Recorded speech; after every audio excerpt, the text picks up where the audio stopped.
Bonjour à tous. Nous voulons parler ce jour de la marque déposée d'un chrétien sage. Oui. Dans la parole de Dieu, dans Matthieu 25, on voit clairement qu'on peut être croyant mais être insensé. Il y a des croyants insensés, mais il y a d'autres qui sont sages. Donc aujourd'hui, j'aimerais nous révéler, à partir de la parole de Dieu, une marque infaillible qui révèle que ce croyant est un croyant sage. Si tu n'as pas cette marque, c'est vraiment une interpellation réellement afin que tu fasses vraiment des ajustements pour devenir sage. Donc on peut être croyant, on peut être chrétien, mais être un insensé, se comporter comme un insensé. Dans la parole de Dieu, dans Proverbe 11, 30, il dit que celui qui gagne des âmes est sage. Les chrétiens sages investissent dans le salut des âmes. Ils investissent leurs ressources, ils investissent leur talent, leur temps pour amener des âmes à Christ.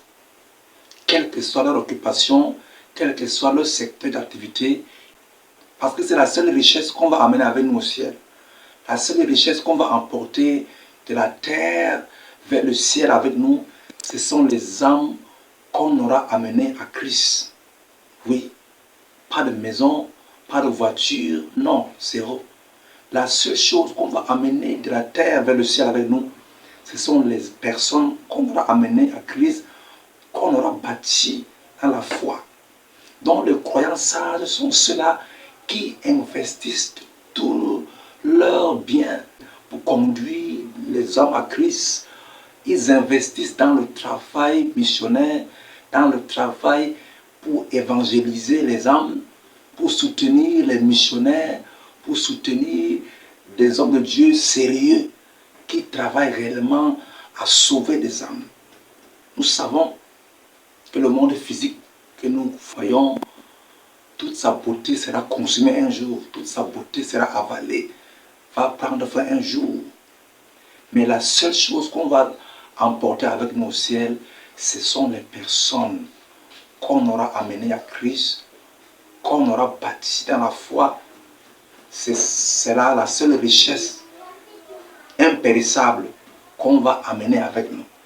Donc mes bien-aimés, devenons de croyants sages, investissons réellement à gagner des âmes à Christ. Dans Matthieu 6, 19, il dit quoi? La parole dit là-bas, ne vous amassez pas des trésors sur la terre, où la teigne et la rouille détruisent, et où les voleurs percent et dérobent. Mais amassez-vous des trésors dans le ciel. Et la manière la plus certaine de s'amasser des trésors au ciel, c'est de gagner des âmes. C'est de nous investir à sauver les perdus. Nous investir dans la prière, priant pour eux. Nous investir à aller vers eux, leur montrant de l'amour. Nous investir à leur parler de Christ, à les aider, à les enseigner la parole de Dieu. En fait, sur tous les plans. Justement, c'est la seule richesse qu'on va emporter avec nous vers le ciel. Soyez bénis pendant que vous vous investissez à sauver les âmes pour Christ. Au nom du Seigneur Jésus.